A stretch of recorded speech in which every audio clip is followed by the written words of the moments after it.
มาสงขาพ่อแม่พี่น้องผู้ทำยินกูก็กูก้นกะมันในเป็นวันที่หนึ่งครับเนาะ วันที่1/10/2/18นะเพราะวันที่หนึ่งมันในเป็นยาม9 โมง9 โมงเมืองไทยเขาคุเมืองดีอยู่เชียงใหม่ ใจถึงพ่อแม่พี่น้องเขาพี่น้องผู้ถ่อมยินนักกำผะตั้งกำผะนะนลุมพะทั้งหมดอยู่นอกเมืองเกาหลีอยู่ในเมืองเกาหลีอยู่ต่างเมืองเกาหลีย้อนชูหัดตัวใจกัดเย็นช้ำสะเฮามีมังกรลีมังกรเมียดกูก็กูก้นเฮามีลองอยู่ดีกินวันกัดเย็นช้ำสะเหตุการณ์สังก็เฮาขึ้นใหญ่มาสูงย้อนชูปันชูเจ้าเฮาชูเจ้ามีจกมีหลับมีเงินมีคำอะไรเป็นโปเล่งเปิ้นอะไรเป็นไม่เล่งเปิ้นอะไรมีกุศลกรรมใหญ่มีปรมีใหญ่อะไรมี พุงตะโคใหญ่อำนาจปรมีใหญ่อะไรมีปิญญาอัธราชะ18 เบิงหมอเฮ็ดหมอสร้างหมอลาดหมอจ๋าหมอขึงหมอปองนะวนลองสังเจนจ้าลองสังก็ทัดสังเตยให้เป็นพรดีปุ่นตาเจอเคอไตเฮาปุ่นตาเมืองไตเฮาปุ่นตาพี่น้องคนในเมืองไตเฮากูเจ้าเคอกูก็กูกน พอเฮาติเฮ็ดสังในก็เฮาหลวนหลเจนจ้าหลทัดสังเตยปานาปาหลังนะปานาปาหลัง ทัดสังเตยอาโจมันมีจังหือข้าวยาวเป็นจังหือข้าวปัดเป็นจังหือเมื่อเหลวหลเฮ็ดจังหืออันโลเฮ็ดหรือเปิ้นเป็นอีสังตอนที่1โลเฮ็ดอันไรอันตั้ง โลเฮ็ดอันไรอันตั้งโลลัดอันไรอันตั้งก็ทัดสังหังไผหังมันเจ้าสติปัญญา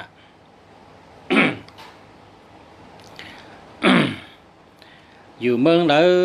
นะอยู่เมืองเหลอฮอดเมืองเหลออยู่ตีเหลอเฮาไว้เจอเกี่ยวอยู่เมืองเหลอฮอดเมืองเหลออยู่ที่เหลอเฮาหมออยู่หมอกินอยู่เมืองเหลอฮอดเมืองเหลออยู่ที่เหลอเฮาแมนเปิ้นกุฏิเฮาหมอเข้าออกเปิ้นเฮาหมอกับสืบเปิ้นเฮาหมอเฮ็ดก็เปิ้นเฮาเล็บเห็นเล่ล่ะพิงเงเปิ้นพิงทุ่งเปิ้นปักเปิงเปิ้น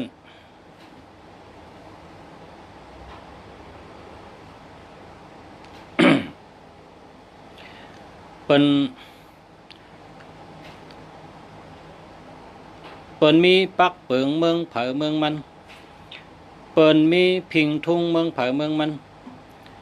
เปิ้น เปิ้นมีลองยุ่มยำนับถือเกอหลีมันเหมือนเฮาของเฮามีไว้นั่นก็เฮาก็ฮู้ไว้ก้นหนึ่งก้อนในโหลไรป้าโถง2 ลูกนะก้นหนึ่งก้อนในโหลป้าโถง2 ลูกโถงตาลูกหนึ่งนั่นเฮาใส่ไว้ตั้งหู้เจ้าเก่าอันมีไว้ยามหู้มายามหันมามีโตทบมาไหลเห็นมาเจ้านั้นเฮาเก็บใส่โถงไว้พอวันหนึ่งพอมีติใจก็เอาใจพอเตใจก็หลุดทัดช้างด้วยจ่องเตแมนตีใจมัน5พอใจจ่องมีพันดี5จ่องเตเตอเคือกเปิ้น5จ่องเตเตอเคือกเฮา5ทัดช้างด้วยกูไผ่วนด้วยกูตังเจนจาด้วยหลีปิงญาอันแทงเฮาหลุดหาแทงจ้ำหลุดป้าทงแทงลูกนึงเก็บใส่ติ๊กทงแทงลูกนี่เก็บเอาปิงญาตั้งหู้ใส่เมืองเปิ้นนั่นเปิ้นเฮ็ดถืออยู่เป็นขึ้นใหญ่มาสูงเมืองเปิ้นนั่นเปิ้นเฮ็ดถือหาเงินในเปิ้นมีเงินเมืองเปิ้นนั่นเปิ้นเฮ็ดป้ายมักมีจังหือเมื่อเดี๋ยวนี้เฮาก็มาอยู่ในเมืองขึ้นใหญ่มาสูงเมืองคึดกับคึดปานเจ้าพอเฮาเลละพอเฮาเล็บเห็นเฮาก็เฮ็ดไรเปิ้นก็เฮ็ดไรเฮาก็เฮ็ดไรเฮ็ดไรอันว่านั้นอย่าไปลาดพอเผยลาดว่าเฮ็ดไรอันว่านั้นมันใจก้น มันใจก้นพอเป็นก้นในตื้นเฮ็ดไรกูเมียวเนเมืองกำผาในเบิ่นว่าตะลิกสานปิกตาอาสุรแกนั่นน่ะคำพองในตูเขาแก่น่ะพังห่างเขาแก่น่ะเหมือนก้นก็เปิดลายเฮ็ดลายช่างตึกเป็นจั่นชัดอยู่ก็เปิดจังนั้นแหละพอเป็นจั่นก้นบ่ไหนได้เฮ็ดไรกูเมียวเฮ็ดไรกูเมียวพอเป็นจั่นก้นเปิ้นว่าก้นนี่นะแมดนะก้นในแมดเนื้อชัดตั้งสิ่งในก้นในแมดเลยเปิ้นก็เปิดว่าก้นในมีออกอ๋อมีปัญญาก็เปิดว่าก้นในมีออกอ๋อมีปัญญาเสื้อปิญญานะปิญญา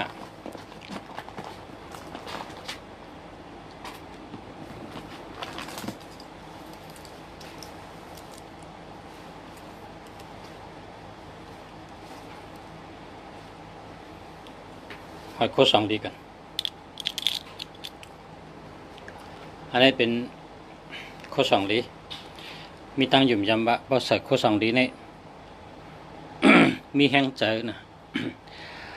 มีปิญญาจังไรข้ารัดว่าพอเตเหตุการณ์ทางก็เย้าพอว่าเตเหตุการณ์ทางก็เย้าเจ้าเก่านั่งสมาธิด้วยแหละนั่งสมาธิ10 นาที15 นาทีพอเจ้าเก่านั่งสมาธิ1 วันใน15 นาที10 นาที15 นาทีในวันนั้นเจ้าเก่าเฮ็ดสังก็แคมแดบกูเมียวพอตื่นมาเนี่ย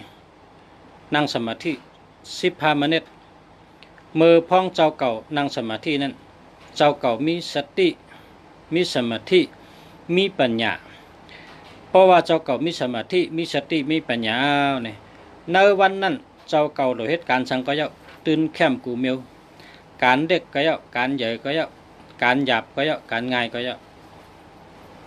การอันเฮ็ดกูวันก็เยานะมีแทงก้นแทงเมียวเกี่ยวกับย้อนชูติ๊กๆเพราะกะหันก็เลยก็ย้อนชูติ๊กๆก้นตีเกี่ยวย้อนชูนั่นหมางปอกในเจ้าทอดเจ้าแมดเขาไข่ปานก้อยกะผีขุนช้างขุนผีก็เขาก็ต้วยก้นก้นก็ในจ่องมันมีสติจ่องมันมีสมาธิจ่องมันมีปัญญา จ่องมีสติสมาธิปัญญาจ่องมีศีลห้า ผีเขาก็ต้วยเพราะผีเขาต้วยว่ามันย้อนแต่ใจมันปั่นอะไรคะก็เปิดว่ากุศลมันไปถึงค่ะตั้งดีมันไปถึงค่ะปารามีมันไปถึงค่ะพอเจ้านั้นเนี่ยเขาก็ย้อนหลายตีก็เขาก็มไรอันเขาย้อนนั่นนะมันก็มไรพอเขามีปารามีพอเขามีศีลสมาธิสติปัญญาเตรียมปะเนี่ยเขาย้อนเนี่ยก็ไล่กำเดียวนะพอเขาย้อนไล่กำเดียวพอเขาก็ย้อนในไล่กำเดียวก็เปิดจากนั้นแหละกูก้นเขาเนี่ยเป็นก้นแมดกูก็เกิดมาเป็นก้นเนี่ยก็เปิดกามดีกูสู่ดีจังไกเกิดเป็นก้นนะเมื่อไกลเกิดเป็นก้นมาแล้วก็หรือมีสติหรือมีสมาธิหรือมีปัญญาหรือหาตั้งหูหรือปกป้องจัดปานเจ้าเก่าเขามีลองขึ้นใหญ่เหมือสูงแหลกลายจอมเงาลายกำผาอันขึ้นกับขึ้นปันไว้เตไว้ว่าเมื่อเดี๋ยวไหนพอเฮาเล็บเห็นพอเฮาเล่ละพอเฮากว่าจอมมันเนี่ยเฮาติดตกลื่นพอเฮาตกลื่นในเหมือนหือเฮาตันเปิ้น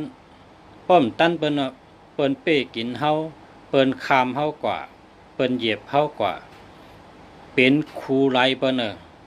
เป็นโคไลเปิ้นเปิ้นเหยียบย่ำกะเปิ้นคามกะ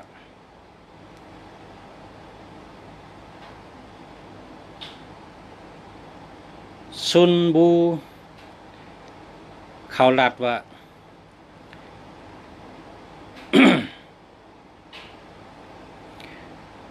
ก้นเนเกิดในเมืองก้นในก้นก็อันตื่นตาเสนั่นก้นก็นั่นเป็นผู้นำจังหู้หาตื่นตาเสมันหู้โตตาเสนั่นนะก้นอันมีลองหู้โตอยู่ตาเสนั่นมันเป็นผู้นำ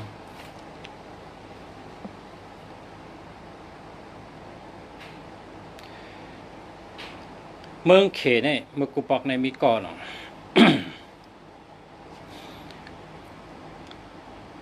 มันเป็นคนเมืองธรรมดาเลยคนโยโย่เลยมันซิมหลายวันเมืองทั้งหมดคนก่อนเนี่ยก็เปิดว่ามันตื่นโตตาเส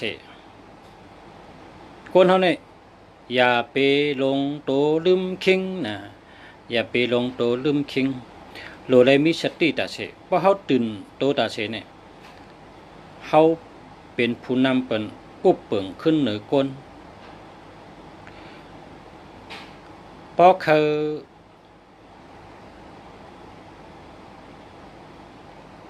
าสัตเทเนี่ยกันนะเพราะเขาเป็นสัตเทเขาก็โลเล็บเห็นไปหมักมีนะไปหมักมีอันเลยเลยเป็นเฮ็ดเจ้าสำไรขายกวนซื้อสำมีกะหือกวนตั้งน้ำทำเกียกหมอกกะหือกวนซื้อเขาทำแต่มีหลายก็เขาสำมีอาล่างแต่เฮ็ดไรกะหือเฮ็ดน้ำจงแต่มีคนทับซื้อพอเฮ็ดเก๋ๆจงแต่ป้อเปิ้นอันเปิ้นโลป้อแต่เฮ็ดจงแต่มีติขายพอมีติขายจงแต่มีคนมาซื้อพอซื้อเอาซื้อข้าวปอท่าซื้อข้าวยาวเปิ้นแต่ซื้อกำเหลียวให้ห้าอันนั้นก็ซื้อเจ้าตาสีห้าทัดช้างด้วยพอทัดช้างหัวนี่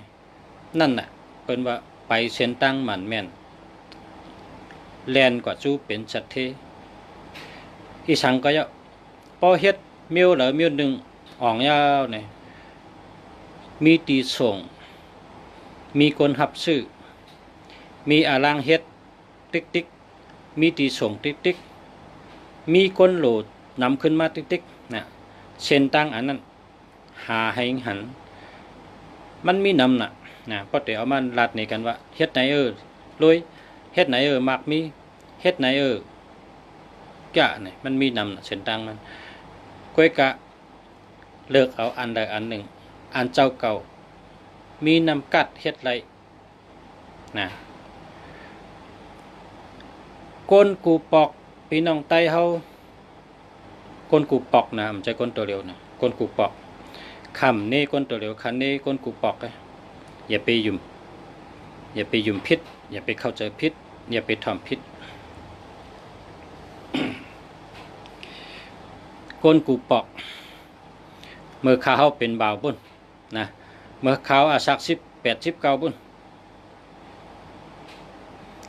อ่อนกันไปเส้นตั้งพิษอ่อนกันไปเส้นตั้งลงหวยสูงแขนกันกว่าเนื้อทำหอยไปจันกว่าตั้งตันตั้งหมื่นตั้งอุ๋งเฮ็ดช่างไรเป็นจังนั้นเฮาขึ้นมาวนตัวเมื่อปานเฮาหนุ่มนี่แต่ก็เฮาคนอยู่หิมหอมเฮาเนี่ยอ่อนเฮานี่ไปเส้นตั้งหมื่นซ้ำลงหอยซ้ำขาเนื้อเถินซ้ำเขาทำ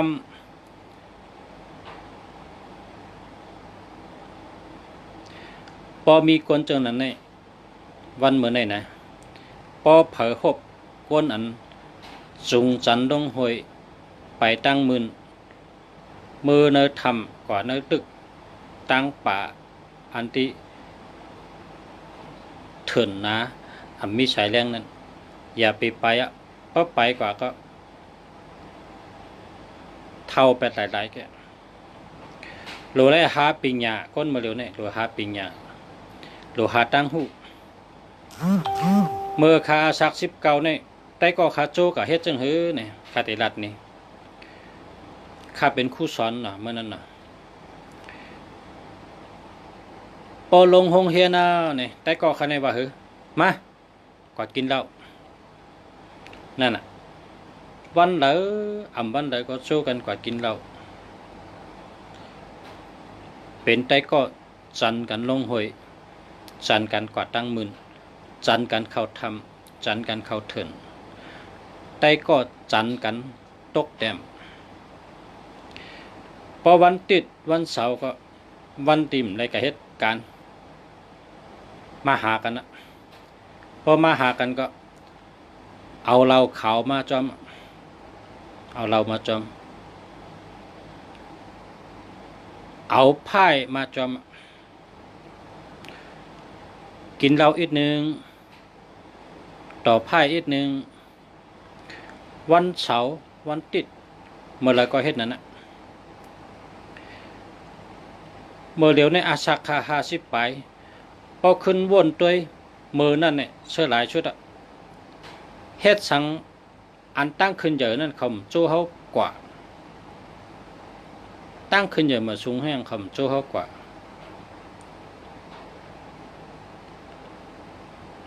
ตั้งมีฉายเลี้ยงแห้งคำจี้นี่เขากวยกะเขาเจ้านั้นเมื่อเหลียวใน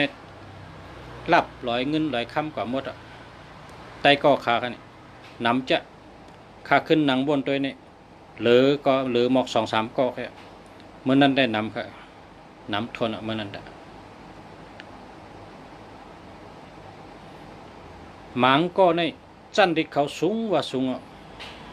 ก้อยหน่าเฮ็ดสังเขาซ้ำเฮ็ดจังนั้นลองปกป้องป้ายมักมีปื้นขามอาเขขามป้ายมักมีเฮ็ดสังลาดเหมิวเฮ็ดสังเล่มโจเฮ็ดเหมิวเขาขับเป็นก้นตึกขึ้นเหมือนนั้นพอมีก้นอ่อนเฮ็ด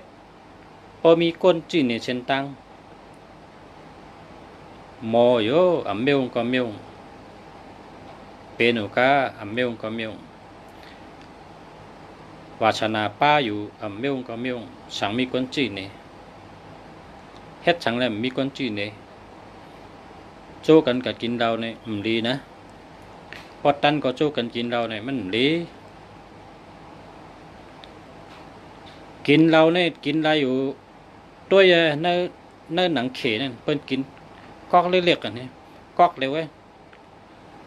กินกอกเร็วเพิ่นอุบกันเป็นเหตุการณ์แล้วอย่าไปเอาเตามาตำนะพอเตามาตำได้ห้ามการห้ามงานเชิงข้าวยำก็เป็นวันเนาะ เอาค่ะเมื่อในอุบมา10 มนิตอุบมา10 มนิตกำเนี่ยหลัดต่อพอมีพี่น้องเขากันข้าวหันเขาแต้มมาหลายก็ขาดตุยอันที่เขายำตุยเนกันตุยปันกันหลัดเนกันตัวหนักอันเลยปันแห้งไผ่เงินเมื่อคำชื่นก็ลาแล้วคำได้ก็ได้สืบลาดแทงตัวหนับอันปันตั้งเกี่ยวซื้อเจอปันมีเงินนะเป็นตัว6นะเป็นตัว61นะ6116เป็นคนมีจีการหรือมีปักเบิงหรือเฮ็ดสังกอแตดต่อเฮ็ดสังกอแคมไว้เจออะไรเฮ็ดตารางการเงินก็หลีสอนดิกสอนลายก็หลีตอกไปนับก็หลีพอมีตัวนับ61นั้นก็16เฮ็ดการมักมีไหนก็เก็บเงินจู้เงินหอมเงินขึ้นใหญ่มาสูงก็เปว่าตัวนับ16นั้นก็61นั่นมีแห้ง6นั่นปองว่าปลายหมักมี1นั่นเป็นตาวันมีสายแรง สองปันเฮอก้นก็อันเจ้าพง1661นั่นมีสายแรงไว้ตัดเสอำลงอำลืมตัดที่เฮ็ดสังก็สายแรงปิญญาทองปันไว้ตัดเสเนาะก็เพราะฉะนั้นแหละก้นกูก็อำบาลูกอ่อนหงเห็นอำบาก้นกะหาเงินหาคำอำบาหาการมักมีอำบานาเฮินตาเยอำบานาการไผ่จรังกูติเจ้าไรกูติค่ะ1661เนี่ยก็เพราะว่าตัว1661เนี่ยรอบขอบ เป็นก้นติตังว่นหลีตังเจนจาหลีงานปิญญาลงแรงหลีเฮ็ดจอมปักเปิงแมนหลีมีปักเปิงอยู่ในตูในเจอในตั้งเฮ็ดตั้งหลัดกูขิงกูยามตะจัดปานมันติขึ้นใหญ่มาสูงนั่น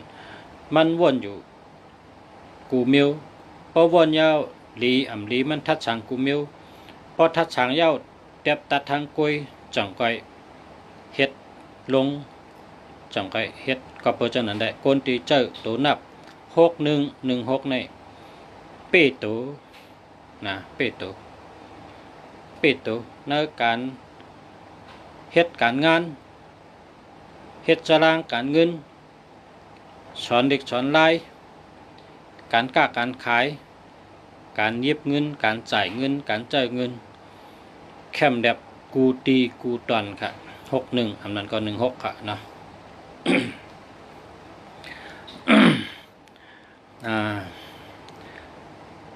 2แคมค่ะลุงเสียด้วยบันอินค่ะอันนั้นเนาะ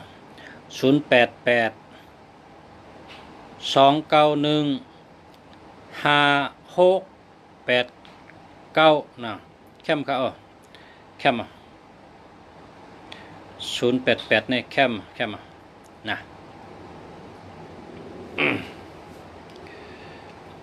เมื่อกี้ใน61ค่ะเนาะ61เนี่ยแคมนะ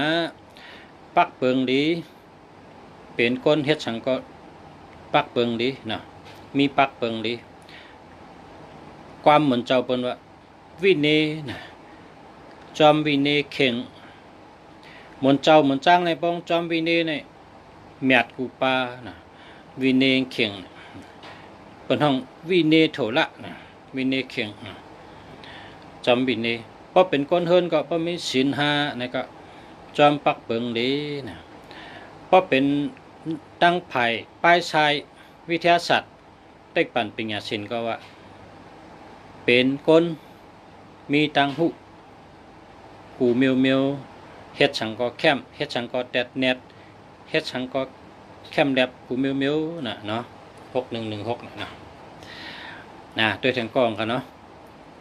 093 241 7952อันนั้นเดียวค่ะก็กะดีอยู่ค่ะเนาะตัว8ได้มีตัวนะตัว8ได้มีตัวพอมีตัว8 2ตัวนี่ชื่อไรเฮิรนชื่อไรสนชื่อไรนาชื่อไรกาชื่อไรมีโอกาสใหญ่คันดงค่ะเนื้อหมายพงเผอพอมีตัว8 2ตัวก็นั่นแหละเป็นคน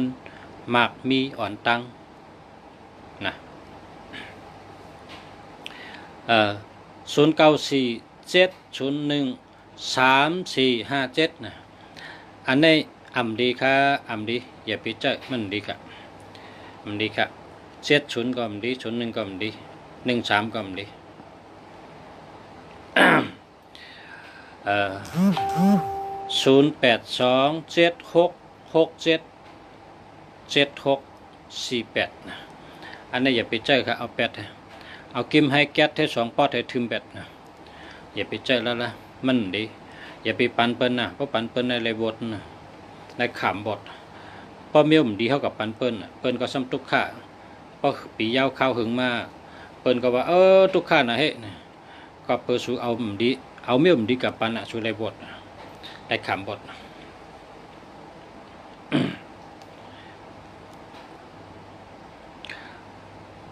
097 278 6078นะ อันนั้นมันดีครับ2772ในมันมีเงิน60ก็มันดี07ก็มันดีครับมันดีครับมันดีครับเอาแปดเลย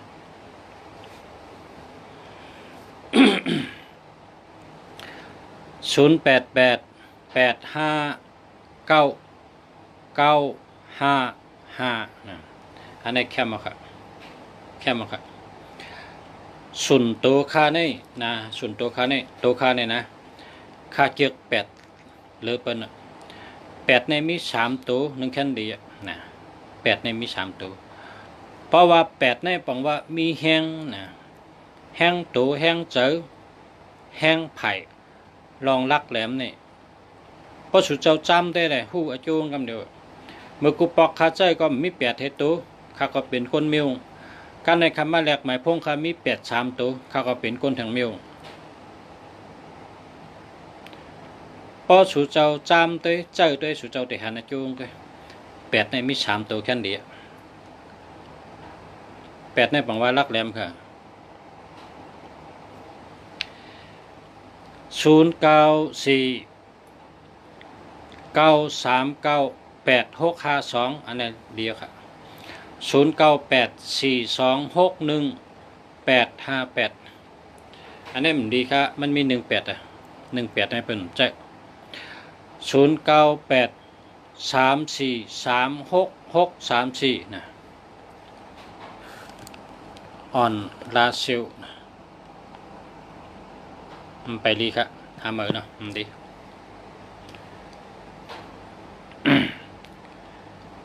เฮ็ดช่างแหลมดีเนี่ย3443เนี่ยมันเป็นคนอำมรัดความนะการงานก็เยอะหน้าเฮิรนก็เยอะไต้ก็เยอะคนอยู่จำก็เยอะเปิ้นว่าหลีจังยันศพมันนะหลีจังยันศพมันปกความไทยเนี่ยเป็นห้องว่าปากหมานะเป็นคนปากหมา เอา8ให้ครับอย่าไปใจ0622844265นะอันนี้อะไรครับเจ้าแล้วครับนะเดียวครับ0880925791อันนี้0มี2ตัวค่ะเนาะเพราะ0มี2ตัวได้มันดีครับเพราะหางดีเนี่ย0โดยมีตัวเดียวแค่0654899459อันนี้ดีค่ะดีเตะๆเนี่ยแหละ0628897582นะอันนี้ก็แคมค่ะก็ในมี83ตัวก็เหลือเนี่ยแคมจะ0993415595เนาะแล้วครับจะแล้วครับเพราะว่า1541514เนี่ยเป็นคนมีปัญญาค่ะเป็นคนมีปัญญาเป็นคนมีตั้งหูค่ะ514415154451นี่มีปัญญาเพราะมีปัญญาเนี่ยกว่าตั้งใดก็อยู่รอดกว่าตั้งใดก็เอาตัวรอดหู้จักเอาตัวรอดเป็นยอดก้นนะเป็นวันนั้นเพราะขี้เราได้เอาตัวรอดอีหยังก็กินเหล้าอีหยังก็กินเหล้านะลุงฉาเนี่ยแมนกันทั้งคนกินเหล้าในตื้นแมนกันนะตื้นเกียกลังกินเหล้าในนะ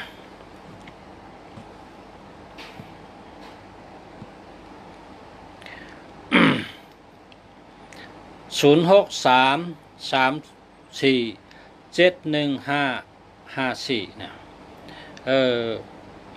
มันไปมีเงินครับมันไปมีเงินใกล้ๆเจออะไรอยู่ครับเจออะไรนะเจออะไรครับพอหากมีเงินนำในก็หาแท่งนะเจอ2เบอร์จำกันนะเจอ2เบอร์ก็ได้เจอ3เบอร์ก็ได้นะ1ก้อนเลยนะเจอได้ถึง4เบอร์นะเพราะ4เบอร์เนี่ยเป็นหื้อเนี่ยเหมือนลุงแสนมี2เครื่องอ่ะเนี่ย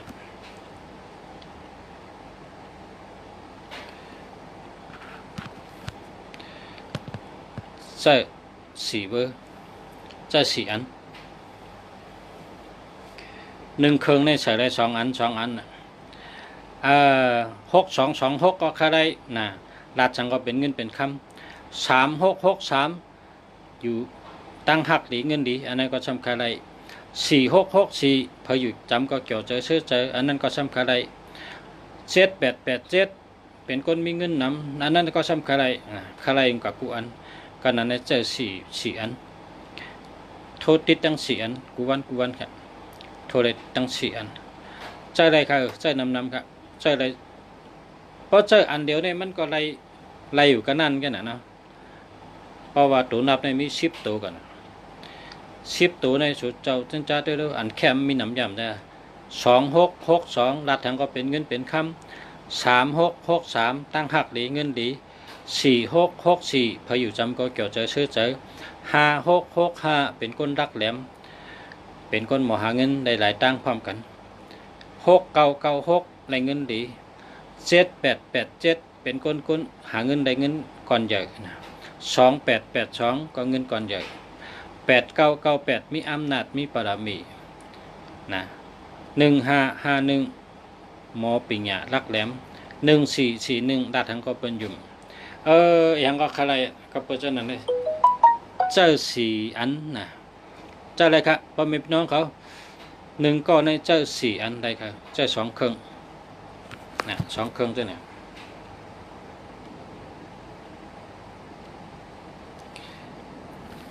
ก็แปลว่าตั้งดูเขาอันใดลีเขาก็อะไรอันใดลีเขาก็อะไรนะอันใดลีก็อะไรมันก็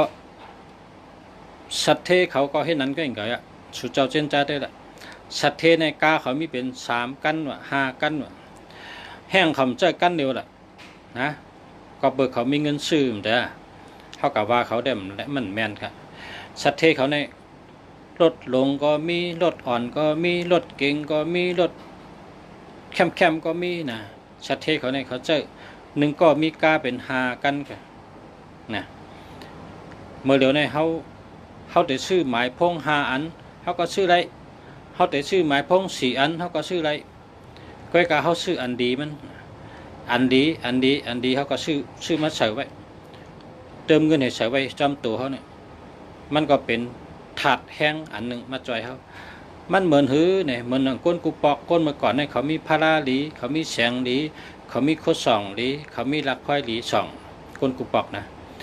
ก้นตัวเดียวกับปานมาเดียวเนี่ยเปิ้นเจอหมายพงเนี่ยมาเป็นโคส่องหลีนะโคส่องหลีจำเป็น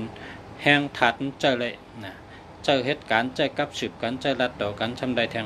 ก็เพราะฉะนั้นก้นตัวเดียวเนี่ยขึ้นกับขึ้นปานเลยก้นกูปอกนะจังว่าคนกวาดตั้งในเป็นกวาดตั้งนาที่เป็นกวาดตั้งหลัง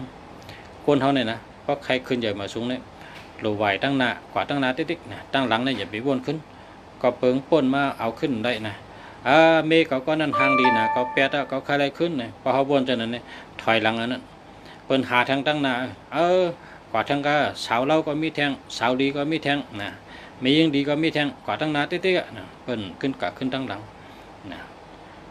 ในตัวอย่างกันได้อุปมามัน ก็เป็นก้นยิงก็วันนั้นก็ไล่กันอ่ะนะ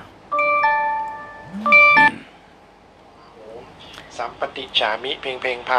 หาเลยยานาคังกำขะสัมปจิตฉามินาสังมาชงค่ะมาชงค่ะมาชงค่ะ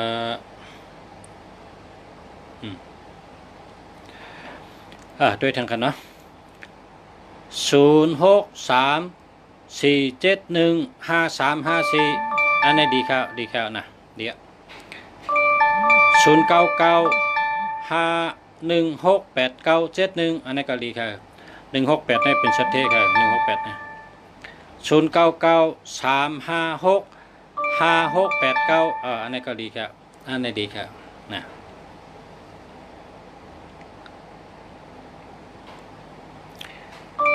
0906728111นะอันนี้โหลดแรกคือเพราะมี67ในโหลดแรกคือ67ในมันดีครับ6776ในได้มันดีแล้วก็7227ก็มันดี3113ก็มันดีอันนี้หามาครับนะหามาเอา8ให้หามาครับ0889930528อันนี้มันมีศูนย์นำนะเพราะมีศูนย์นำได้มันเขาคำปันใจ เขาคาลัดพอมีพี่น้องเขาแต่ก็เขาพูดถึงนี้เนาะเขาเจ้าศูนย์ตัวเร็วก็ค่ะนะเขาเจ้าศูนย์ตัวเร็วเพราะว่าศูนย์ในเฮ็ดให้เป็นยอกกะนะศูนย์ในเงินโฮนะศูนย์ในปังว่าคู่โฮศูนย์ในเฮ็ดให้เป็นยอกกะก็เพราะฉะนั้นแหละพอมีศูนย์นำเนี่ยมันเป็นมังกรลีกะศูนย์ในให้มีตัวเร็วก็ค่ะนะ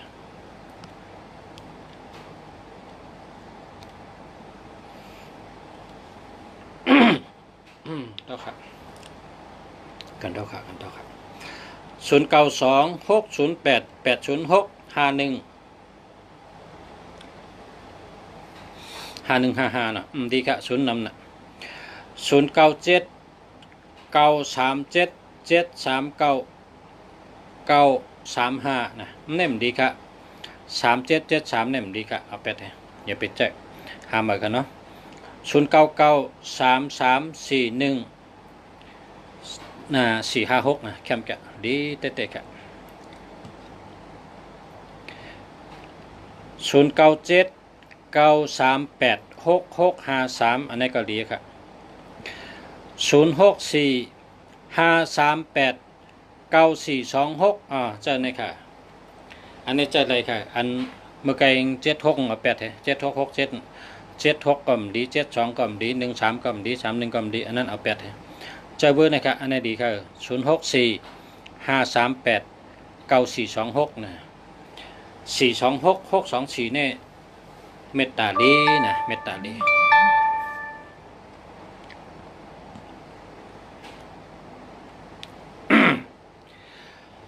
0991959938อันนี้แคมแกะอันนี้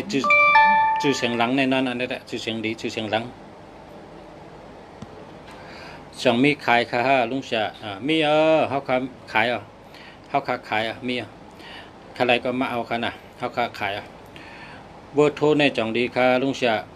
0629763510อันนี้อำดีค่ะมันมี767667เนี่ยมันดีแล้วก็1001ก็มันดีค่ะเอาไปเถอะ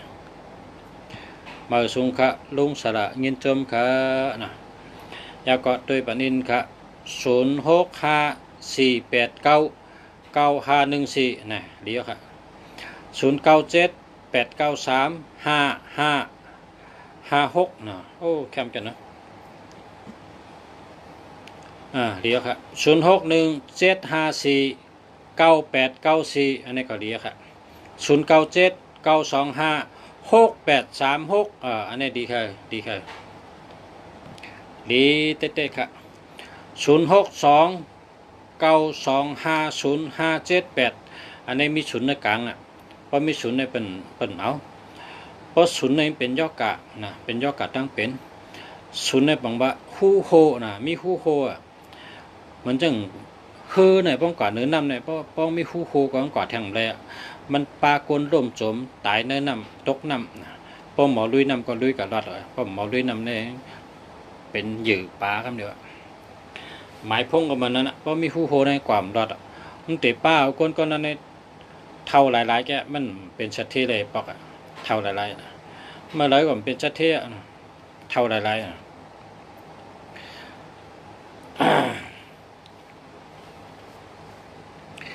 0993687743นะไอ้ใจเหลินคำเกษีนะก็หามือเลยหามือกะหามือ0635264883นะพอมี883นี่แห้งในลูกกระเลยมากหัวแห้งใหญ่นะแห้งตัวแกนแข็ง0947548389นะอันนี้แคมครับนะแคมเพราะว่าลุงเสียในเกือก8นะเพราะมี8นี่ได้ชูเจ้าเป็นก้นรักนะเป็นก้นรักแหลมนะว่าเจอ8นี่นะชูเจ้าจำได้ละ58ก็เยอะนะเพราะส่วนตัวลุงเสียใน58ก็เยอะ68ก็เยอะ78ก็เยอะ8998ก็เยอะลุงเสียตึงเกียรตินะเพราะว่าลุงเสียเจอมาในพอมาเจอ8ในเปิงกำเดียวใจนี่นะ แปดเนี่ยมีแฮงเฮ็ดให้คนเขาเป็นคนรักแหลมนะ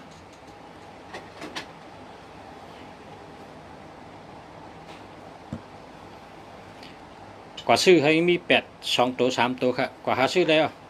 กว่าซื้อจอมด้านจอมแสงก็ได้เพราะเคยมาซื้อที่ลุงแสกก็มีลุงแสกขายกูวันเมื่อในก็ส่งขายกรุงเทพก็มีเฮาค่าส่งไปรษณีย์ปันนะ1นะใครได้อ่านกลางเกิดก็ได้เจ้ามาเลือกเอาโทรมาสั่งก็ได้พอโทรมาสั่งเฮาค่าได้ส่งปันส่งไปรษณีย์ปันดีแท็กก็มีวันทุกข้อก็มีทุกมุกก็มีนะ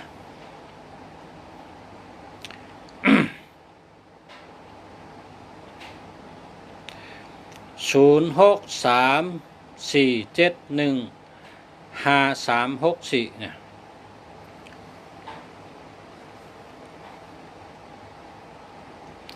ไรครับเจ้าไรครับ0619047502นะอันนี้มันได้ครับ0มี3ตัวเนี่ยมันได้0620308749อันนี้มันดีครับมันดีเอา8ให้0987838896นะอันนี้เป็นคนมีอันนี้แหละเป็นคนมีเป็นคนมีเตะๆเนี่ยเป็นคนมีเงินนำ878828เนี่ยพระพระเจ้านี่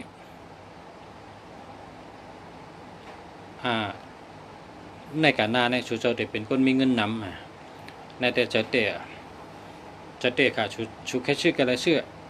ชูเจ้ากับชื่อด้วยแหละ878828เฉยไว้ในหมายพงชูเจ้ามันเป็นคนมีได้จังหือเนี่ยมันเด็ปอมาหังกุ้ยนะมันได้ปอมาหังกุ้ยมังก็ปอกทีมังก็ลองเฮ็ดลองสั่งจ้าขึ้นมาการงานจ้าขึ้นมาไล่จ้าขึ้นมามันเป็นจังนั้นนะไล่จ้าขึ้นมาไล่นำขึ้นมาหรือเก่าลักขึ้นมาหรือเก่าแลดขึ้นมาหรือเก่าฮัดฐานขึ้นมาหรือเก่านะ8 2ตัวในดีอามจะ878828นะแคมนะ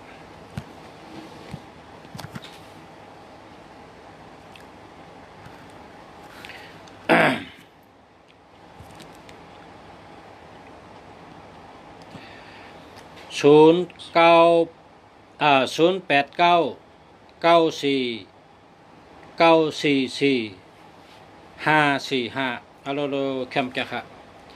แคมจะค่ะเนี่ยลุงเสียบว่าคอยชูเจ้าเนี่ยก็ชื่ออะไรมากันเลยเนี่ยไปแคมเตะแคมบาวเฮ็ดจังไรแคมเนี่ยก้นมี45เนี่ยนะ945459 549945459อะโล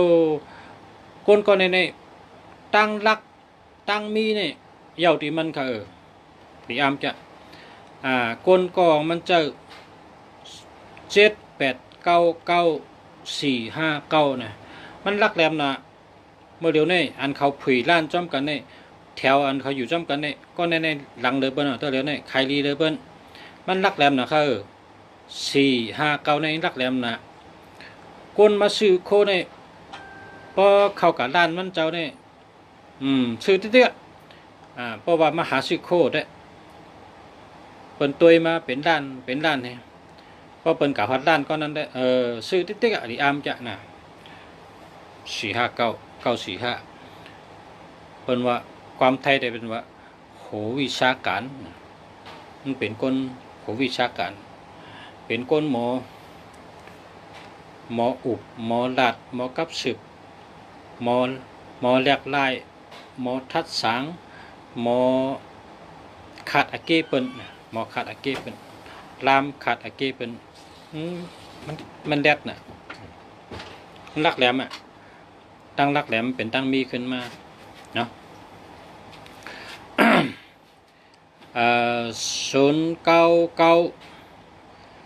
09945924431อันนี้มี31ค่ะเพราะมี31นี่ก็ไลสติลองเจอไว้แล้วก็มันมีหลับแล้วก็ซบไว้นะซบไว้ 0978935556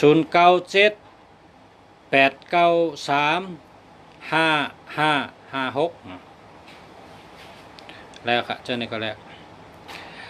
0628505515นะ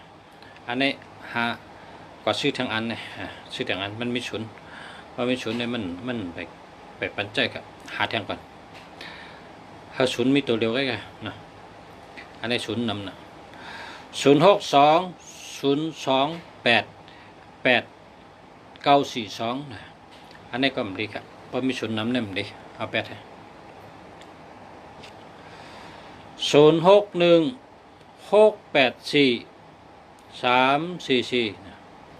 0616843168อันนี้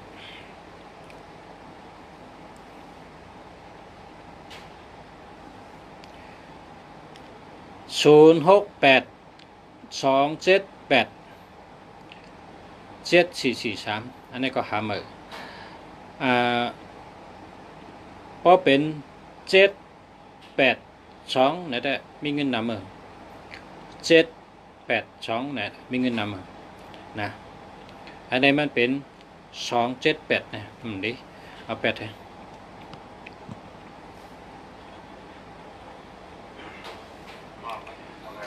0869138745นะมี13ค่ะมี13เนี่ยไปผ่านครับไปมันไปแคมป์ครับหาเบอร์เนาะ0619047502นะอันนี้ก็ศูนย์นำนะครับเพราะศูนย์นำในมันมีเงินค่ะพอเริ่มมีเงินจำมีย่อกะง่ายตั้งเป็นมาง่ายย่อกะมาง่ายก็เพราะฉะนั้นก็หาเบอร์ครับหาเบอร์ครับศูนย์มีตัวเดียวแค่ค่ะเนาะพอศูนย์มีตัวเดียวนี่มันก็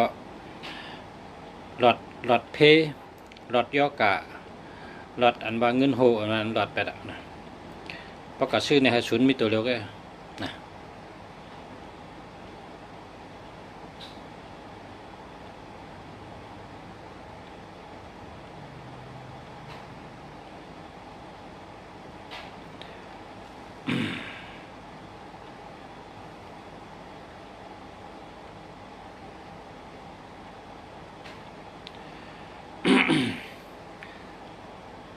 0911402152นะอันนี้มันไปดีครับ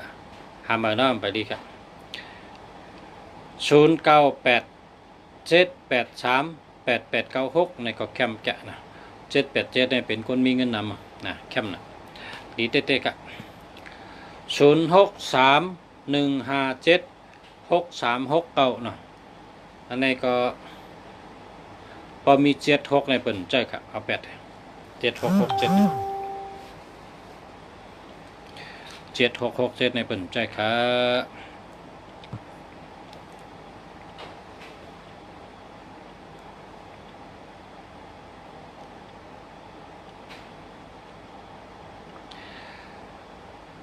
0947548389นะอันนี้ได้เดียวครับเดียว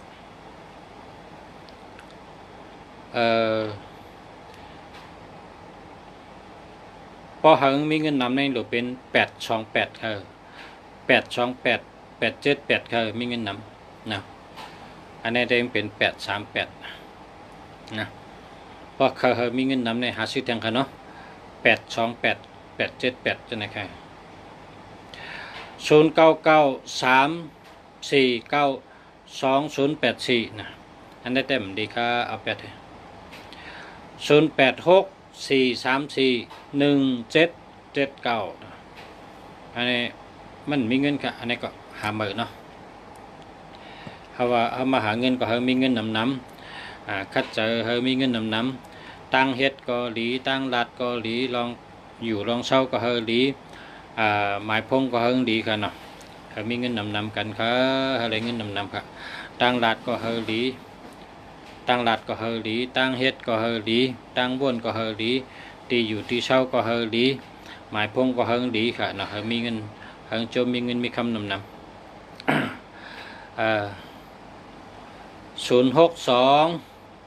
0288942อันนี้เอา8แทนเดี๋ยวไปแจก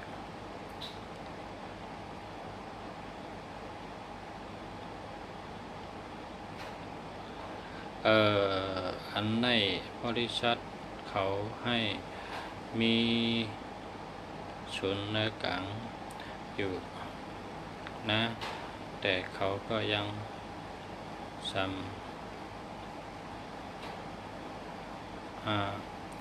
这个来看这个看这个来看เพราะว่า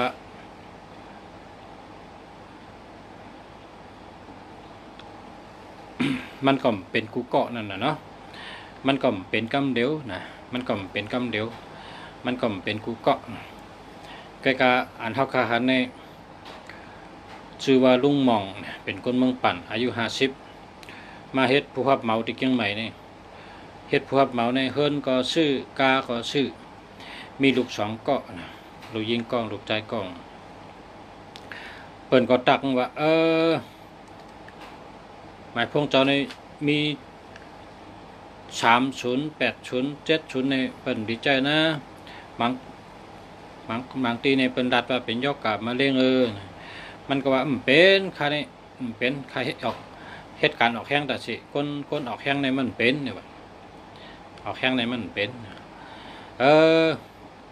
พออยู่ในอยู่มาทั้ง 3-4 ปีมาเดี๋ยวได้ตายกับค่ะกว่าที่ห้องยาชนดอกให้ได้สายแส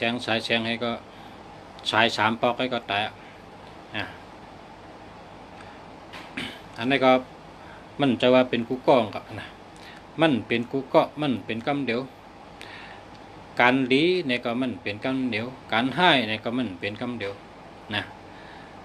อันดีเนี่ยก็มันเป็นกำเดียวอันให้เนี่ยก็มันเป็นกำเดียวชูเจ้าเฮ็ดตั้งดีเนี่ยก็ตั้งดีก็ไรกำเดียวเฮ็ดร้องไห้เนี่ยก็ตั้งให้ก็ปันกำเดียวเพราะว่ามันติดก่อยๆมาค่ะมันติดก่อยๆมาแต่ว่าพอมาถึงเอาได้มันก็พอถึงมาถึงเอาเนี่ย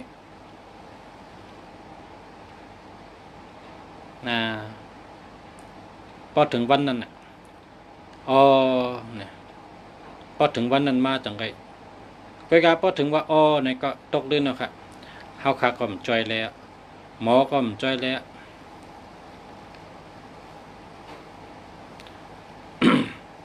อันนี้แต่เฮาขากำเจอกำเจอพ่อแม่พี่น้องเขากำเจอผู้ถ่อมเงี้ยเขาใครเฮ็ดจอมก็เฮ็ดใครเฮ็ดจอมก็เป็นสังฆะเฮาคาเป็นคน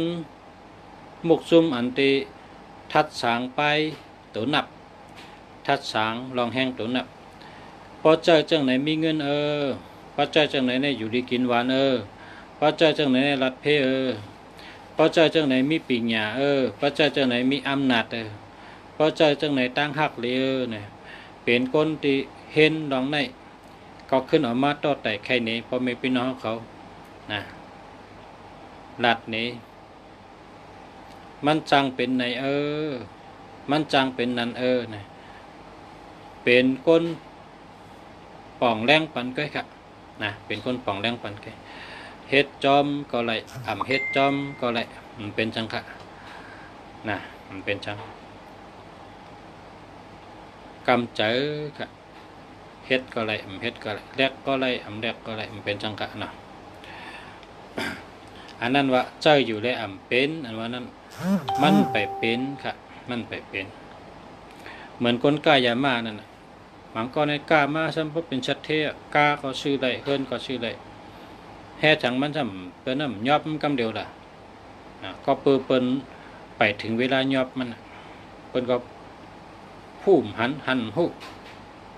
มันไปถึงกำมันเปิ้นยอบมันพอถึงเปิ้นยอบนี่ก็ยอบกลางก็ปลาเฮิรนก็ปลาเมื่อเปิ้นไปยอบมันก็ปึงกุงกูสูงเห็นก็รัดไปรัดเลยมันก็มีเป็นก้อนที่สังกายาวนะเฮาหลุดใจสติปัญญาเฮาหลุดมีปัญญาพอเปิ้นลาดไหนก็เฮานั่งสมาธิด้วย นั่งกูวันสมาธิเนี่ยนั่ง15 นาทีนั่ง15 มินิทนั่งทัดสังตัวเพราะเฮานั่งในเฮาได้ฮู้ว่าอันเหลอโลเฮ็ดอ่อนตั้งอันเหลอโลแนดเฮ็ดอันเหลอโลเฮ็ดลอยๆอันเหลอโลลาดอ่อนตั้งอันเหลออำไปโลลาดอันเหลอโลอุบกำเดียวอันเริ่มไปโลอุบเฮาขาดทัดสังหังกุยเฮาขาดตัดสินใจหังกุยเฮาขาดเหตุการณ์ในแคมป์กูวันค่ะเพราะขาดนั่งกูวันเฮาขาดเหตุการณ์ใหญ่ก็เยาการเด็กก็เยาพึกนั่งได้ค่ะนั่งสมาธิเนี่ยพอเฮานั่งสมาธิเนี่ยเฮามีสตินะพอเปิ้นลาดเฮาก็อ่ำดีใจอ่ำเสียใจอ่ำจมอ่ำซื้อใจอ่ำเปิงใจอ่ำลุกนิ่มๆเหมือนหมักหินนั่นหันเปิ้นกินเฮาก็มข่อยหันเปิ้นมีเฮาก็มข่อยหันเปิ้นไลหลีเฮาก็จมหันเปิ้นทุกข้าเฮาก็เอลูมีเจอมันกึ้มเหมือนหนังหมักหินนั่นเมตตาเพ่งเป้งอ่ำมีเจอเคยว่านั้นอ่ำมีเจอเคยว่าไหนเฮามีสติเฮามีสมาธิเฮามีปัญญาอยู่นิ่มตั้งสติ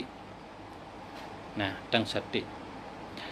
พอมีสติมีสมาธิมีปัญญาตาติเฮ็ดสร้างการปกป้องพระว่าเจ้าเก่าในเข้มแดบต่อถึงอาศักวันเดือนเมื่อนาชุด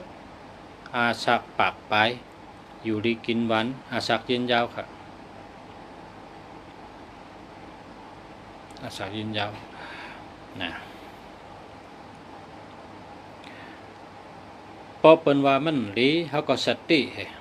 นะเฮาก็สติเหมือนหนังเห็นชั่วโมงเนี่ย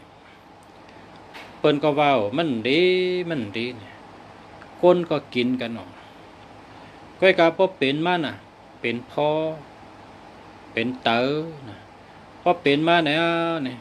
แล้วก็ห้องยาแล้วก็พอกเต๋อว่ะแล้วก็เป็นเลือดว่ะฉะนั้นก็เปิดกินเห็นชั่วโมงเมื่อตะกินนั้นมันเป็นมันเป็นค่ะละมันไปเป็นค่ะพอเมื่อเลยมันเปลี่ยนเนี่ยมันกะหอท้องยานั่นตายก็มันเลี้ยนั่นน่ะเห็นชั่วโมงในบนห้องของชูรสนั่นของชูรสพี่น้องไตคำพองก็ว่าของหวานนี่ก็ว่าเนาะของเผาของมันเนาะมันมีเพเข็นนะตั้งกินก็โหลเลยหู้เด็กกินในโหลเลยหู้มีพันดีมีพันดีโหลมอเลิกกินใครเป็นแห้งเป็นแห้ง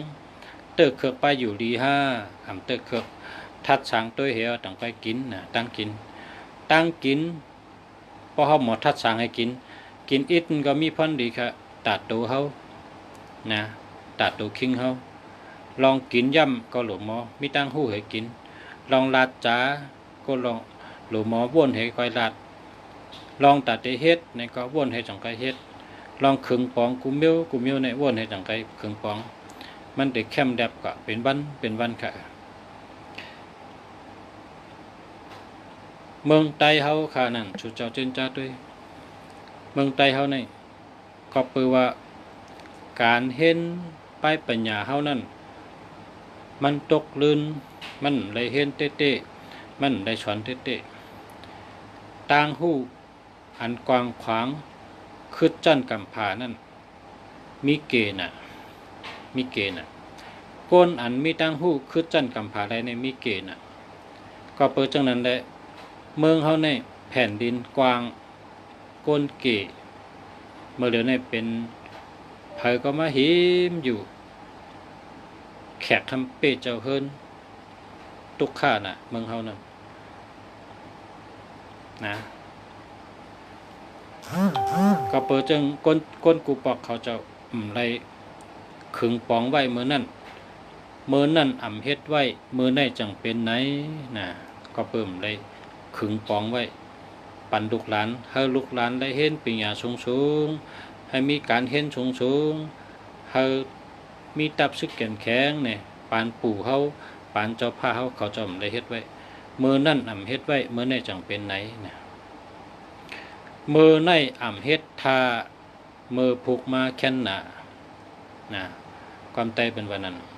เพราะมือในห้ำเฮ็ดทามือในห้ำตื่น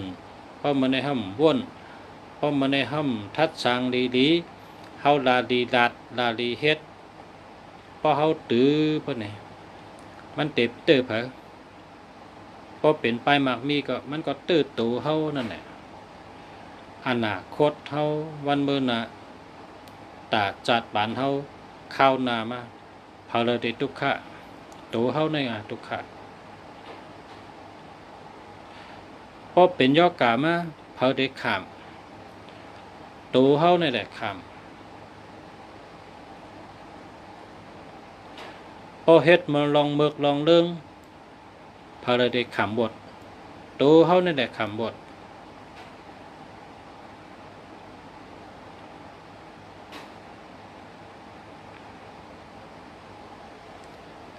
วดนี่นะเฮ็ดไว้ยาพาละเบละไตพออะไรเฮ็ดไว้ยาในตัวได้ขำตัวได้ตอบตัวได้เกะนะ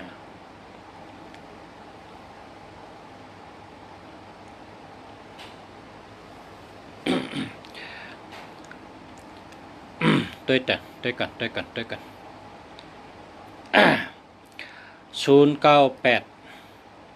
996 4658อันไหนเดียวครับนะแต่ก็ขามี2-3ก็เขาเจอ58เนี่ยเพราะเลยเขาแค้นใจค่ะเขามักมี58เนี่ยอย่าไปถังเลขมันนะ58เนี่ยนะอย่าไปถังเลข58อันนี้เป็น098ห้ามลงไป58เดียวครับอันนี้เนี่ย8มี2ตัวไว้ใจเกี่ยวเหตุการณ์งานฮะละพอมี8 2ตัวเนี่ยเจ้าได้ชื่ออะไรเฮิรนชื่ออะไรสนชื่ออะไรดีนะไว้ใจเกี่ยวครับ0925789699อันนี้ก็แค่มา789มันเดียว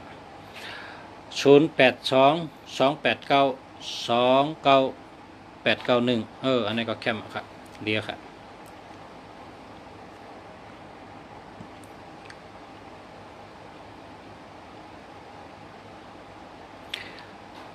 0979795208อันนี้มันไปดีเอา8ให้0993382996อันนี้ดีครับดีเต๊ะๆครับ0617837758อันนี้มี73ครับพอมี7337เนี่ยมันดีครับเอา8ให้0993835527นะอันนี้มี27ครับ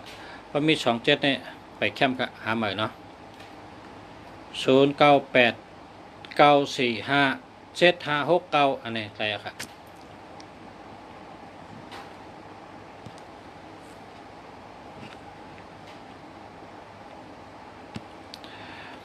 063105744ไปแคมป์ครับหาใหม่กันเนาะ06352872257อันนี้ก็ไปแคมป์ครับหาใหม่เนาะเลือกขานมีเงินมีคำนำในอันดอดเพลงกัน0993382996อันนี้เดียวครับเดียวใช่ไหมครับ0979927046มันไปแคมป์ครับทำมากันเนาะ0619457892อันนี้เดียวครับแคมป์มาครับ0632429399อันนี้ก็เดียวครับ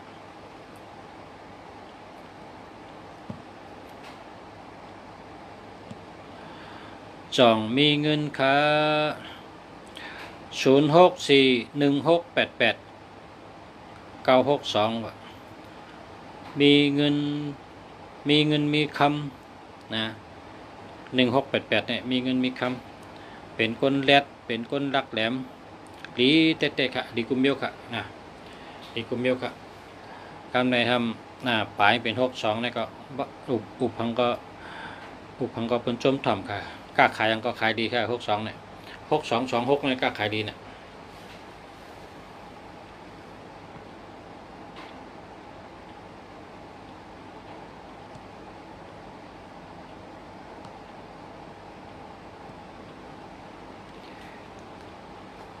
มาสงค่ะปะเสวค่ะมาสงค่ะ0869111289มี12เนาะเพราะมี12เนี่ยมันไปแคมป์กับ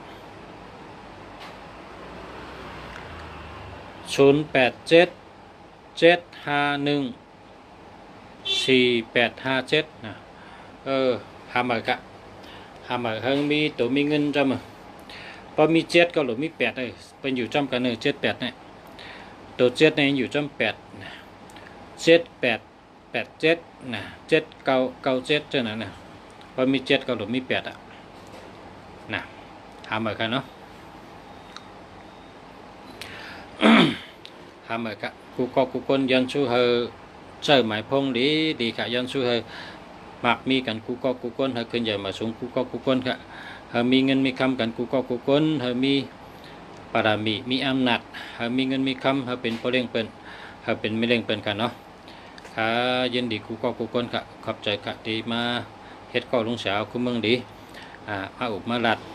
ขอบใจกูค่ะดีมาทำเขาขอบใจกูค่ะเกชุดต่างกูค่ะนะขอบคุณกูค่ะ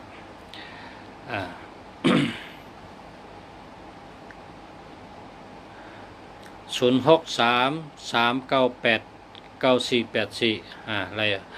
0979256863ก็จะแล้ว0989989168ดีเต๊ะๆนะเสือหลายสาวไต้09486131แล้วก็523นะอันนี้หาเหมือนเนาะหาเหมือนกับแล้วก็0944139299นะเจ้าเลยครับเพราะว่ามันมี9299ไว้ตั้งปลายกันนะเนาะยินดีครับขอบใจกูคนค่ะข้าวยามเต็มมาค่ะ1 ชั่วโมงค่ะเนาะขอบคุณกูค่ะขอบคุณค่ะมาส่งค่ะ